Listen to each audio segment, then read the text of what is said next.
अगर ये चुनाव जीत गए, इन्होंने बीजेपी का एक नेता नहीं छोड़ा। आडवाणी जी की राजनीति खत्म कर दी इन्होंने, मुरली मनोहर जोशी की राजनीति खत्म कर दी, सुमित्रा महाजन की, शिवराज सिंह चौहान जिसने मध्य प्रदेश का चुनाव जीत के दिया इन लोगों ने, शिवराज सिंह चौहान ने उसको मुख्यमंत्री नहीं बनाया, उसकी राजनीति खत्म कर दी।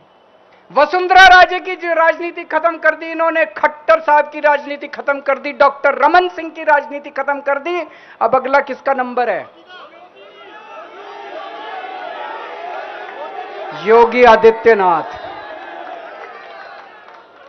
अगर ये चुनाव जीत गए, मेरे से लिखवा लो, 2 महीने के अंदर उत्तर प्रदेश का मुख्यमंत्री बदल देंगे ये लोग। योगी आदित्यनाथ की राजनीति खत्म करेंगे, उनको भी निपटा देंगे ये लोग। यही तानाशाही है दोस्तों। 1 नेशन 1 लीडर ये चाहते हैं, एक ही तानाशाह इस देश के अंदर बचेगा, एक ही तानाशाह इस देश के अंदर बचेगा।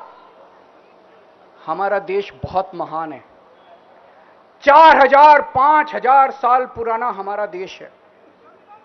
इसके पहले पिछले 4000 साल में कई मौके आए जब इस देश के ऊपर तानाशाहों ने कब्जा करने की कोशिश की, लेकिन हमारे देश के लोगों ने उन तानाशाहों का तख्ता उखाड़ के फेंक दिया। जब जब हमारे देश में ऐसा मौका आया कि तानाशाह ने हमारे देश के ऊपर कब्जा करने की कोशिश की, इस देश की जनता ने उसका तख्ता उखाड़ के फेंक दिया।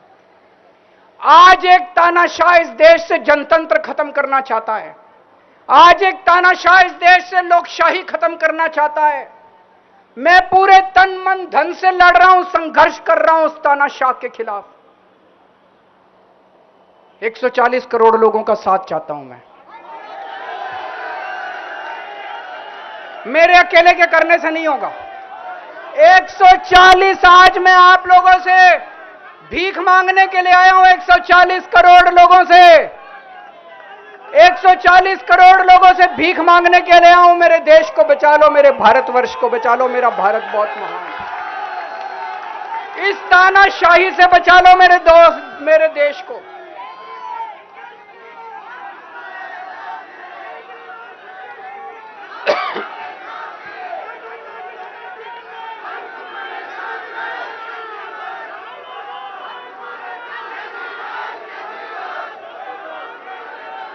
मैं सुप्रीम कोर्ट का बहुत बहुत शुक्रिया अदा करना चाहता हूं। उन्होंने 21 दिन दिए हैं, एक एक दिन में 24 घंटे हैं। मैं एक दिन में 24 में से 36 घंटे काम करूंगा, पूरे देश भर में घूमूंगा इस तानाशाही को रोकने के लिए। दोस्तों, जितनी मेरे अंदर ताकत है, मेरा सब कुछ कुर्बान है देश के लिए। मेरा तन मन धन सब कुछ कुर्बान है मेरे देश के लिए। मेरे खून का एक एक कतरा मेरे देश के लिए, मेरे शरीर का एक एक कतरा, मेरी जिंदगी का एक एक पल मेरे देश के लिए। मेरे देश को बचाने के लिए मैं पूरे देश में जाऊंगा। दोस्तों, अब एक बहुत महत्वपूर्ण बात करने जा रहा हूं, उसको ध्यान से सुनना। ये लोग इंडिया गठबंधन से पूछते हैं आपका प्रधानमंत्री कौन होगा। मैं बीजेपी से पूछता हूं आपका प्रधानमंत्री कौन होगा। आप लोग सोच रहे होंगे केजरीवाल क्या बात कर रहा है, मोदी जी होंगे। नहीं, मोदी जी अगले साल 17 सितंबर को 75 साल के हो रहे हैं।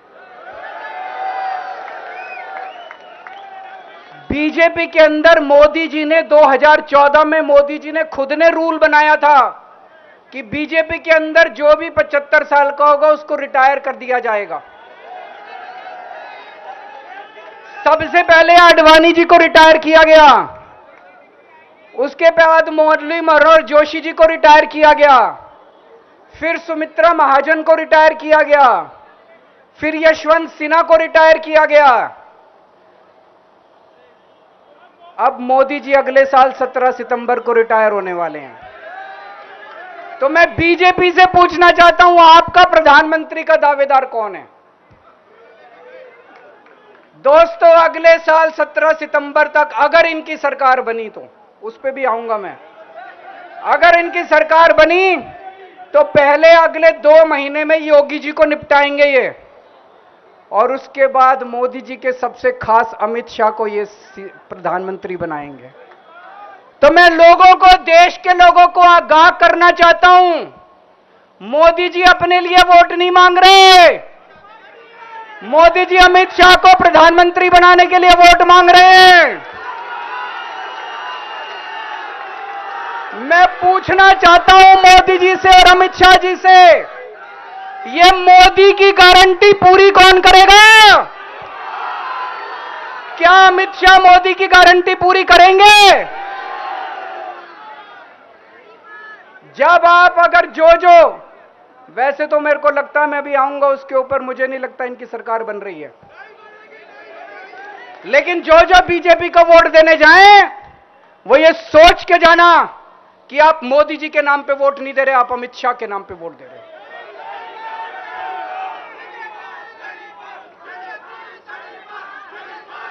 अब एक खुशखबरी है आप लोगों के लिए, अब एक खुशखबरी है, सबको बता देना जो मैंने बातें कही हैं, बड़ी सोच समझ के कही हैं। वहां बैठ के यही सोच रहा था 50 दिन से।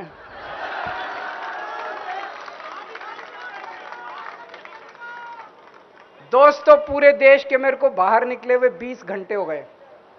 इन 20 घंटों के अंदर भी मैंने रात भर में जनता से बात कर रहा था, लोगों से फोन कर रहा था,